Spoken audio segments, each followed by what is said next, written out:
he is locking himself in this haunted lighthouse, which is only going to end well for him, obviously.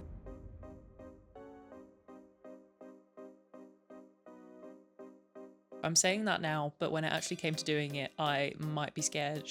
Hello everybody! I'm very excited because today is my first ever reading vlog. I have a book that I am really looking forward to reading and I wanted to see how many pages I can get done in a weekend. It's actually Saturday right now, so I only have today and tomorrow to see how much I can get read, but I am ready to sit down and dedicate some time to reading. January, I had a really strong reading month. I think I read about 7 books in January, but since then I have not been able to read nearly as many books as I read in January. I think I read maybe like 3 in February, and we're on a similar track for this month, so I really wanted to sit down and really just dive into it, and I thought I would take you guys with me. I've never recorded one of these before. Hopefully you guys like it. I'll be giving you updates on how I'm getting on with the book, but let's actually talk about what the book is that I'm going to be reading. So this weekend I'm going to be diving into Widow's Point. This is by Richard Chizmar and W.H. Chizmar. If you have watched my last video, which was my book haul, I talked about this book there. One of the main reasons that I'm so excited to check this book out is because it's mixed media. So it's filled with emails and video logs and excerpts from books. Mixed media is one of my favorite things to explore in horror books because it gives me the same feeling that found footage horror movies do, and I love them. It is one of my favorite subgenres of horror. If you've watched some of my videos before, you know that I'm a big fan of the book House of Leaves, and I feel like anything that can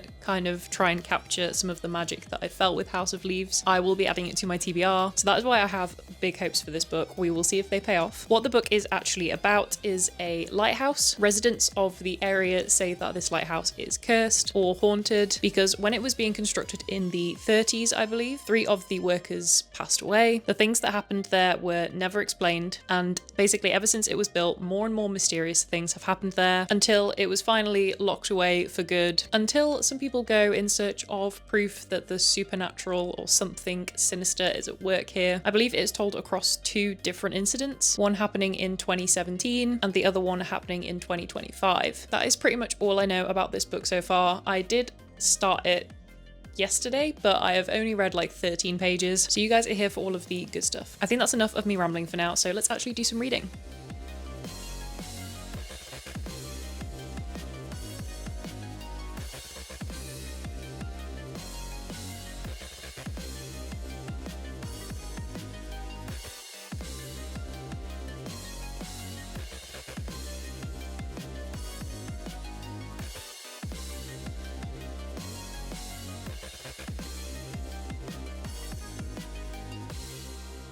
So far, this is kind of reminding me of the TV show Ghost Adventures, of which I am a big fan, because he has got a video camera and he is locking himself in this haunted lighthouse for 3 days and 3 nights, which is only going to end well for him, obviously.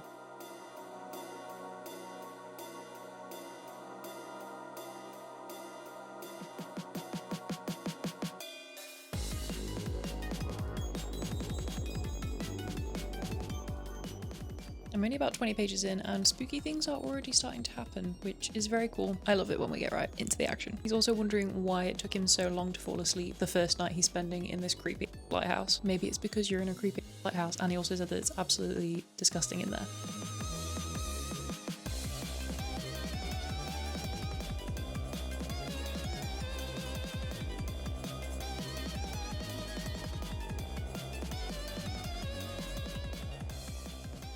This is the next day where, professional that I am, I forgot to turn on my microphone, so I have no audio for this segment.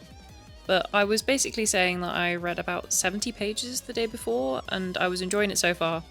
And I only had a little bit of time to read here before I went out for a couple of hours, and then I'd come back.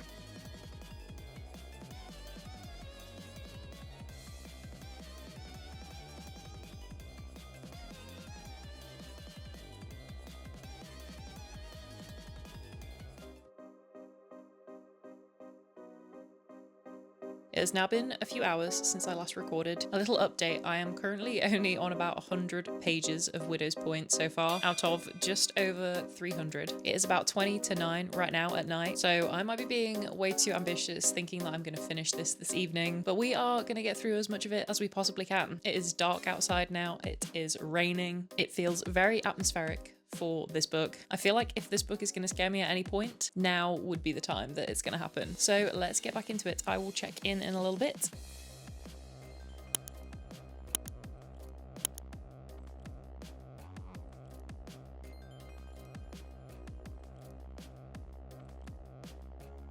I am loving reading this while the rain is going on outside, but this has got me thinking. I have seen some other YouTube videos of people reading like horror books in the woods or reading them in scary locations, and that honestly sounds like something I would love to do. I'm saying that now, but when it actually came to doing it, I might be scared.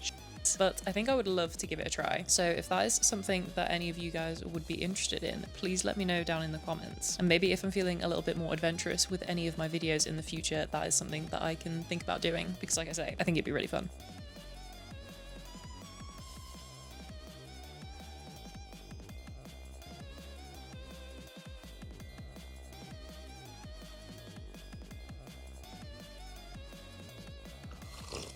Oh, let's go cup of tea. So I had a quick break, I made a cup of tea. I am now about 150 pages in. It stopped raining, but I'm really enjoying the book so far. I think things are about to start picking up again, and I'm very intrigued to see where this goes. We'll see how much more I can get read before the end of tonight.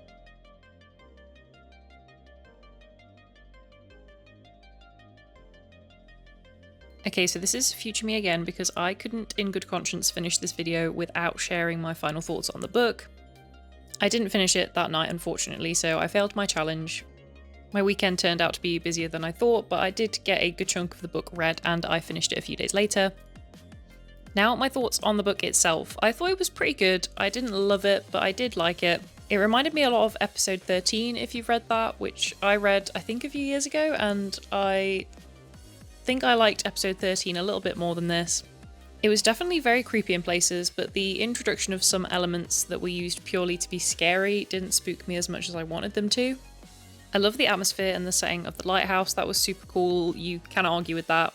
As I was saying at the start of the video, mixed media in books is one of my absolute faves, but I felt like it got less mixed media-y in the final third of the book, and I wish they'd still mixed it up. It was just a lot of cutting between different camera angles. Then we get to the actual ending, which I won't spoil, but we'll kind of talk about what I liked and didn't like about it. There was lots of action in the final act, which was great, but it left me with questions. And most of the time I don't mind somewhat of an open ending, but I like a mix of both. It's a delicate balance of answering some of the questions and leaving you with others, if that makes sense.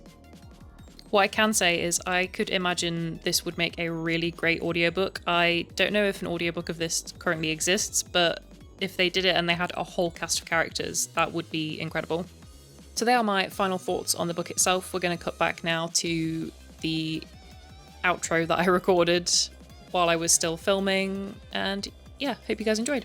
So this has been my first ever reading vlog. I hope you guys have enjoyed it. It was a little bit of a different one for me, but I had a lot of fun filming this, and I love all of the cozy vibes. And it means that I actually have to dedicate time to sit down and not only record, but also read, which I obviously love doing both of those things, but sometimes it's hard to make time. I'm definitely looking forward to making more of these. If there are any comments that you guys have of ways that I can improve or other things that you want to see, then please let me know. I would love to hear your thoughts. I really look forward to filming some more of these in the future. I like mixing up the content that I'm filming as well. I would absolutely love to do one of those 24-hour reading vlogs, but I think I need to think about that way in advance and properly make sure that I have a weekend to dedicate. I'm a girl that loves a nap as well, so there's no way that I could do one where I'm staying up for 24 hours straight. I know I would fail that, so it would be spread out across a weekend, but I think that'd be super fun. It would be great to see how many books I could get read in that time, but I don't consider myself a fast reader, so I'm not going to be one of those people, I don't think, that reads like 6 books in one weekend. I have so much respect for people that can do that, but I don't think that could ever be me. But I would love to try it regardless. Anyway, as I was saying, I really hope you guys enjoyed this video. Please subscribe, I would really appreciate it. I will see you in the next one, and as always, thank you so much for watching.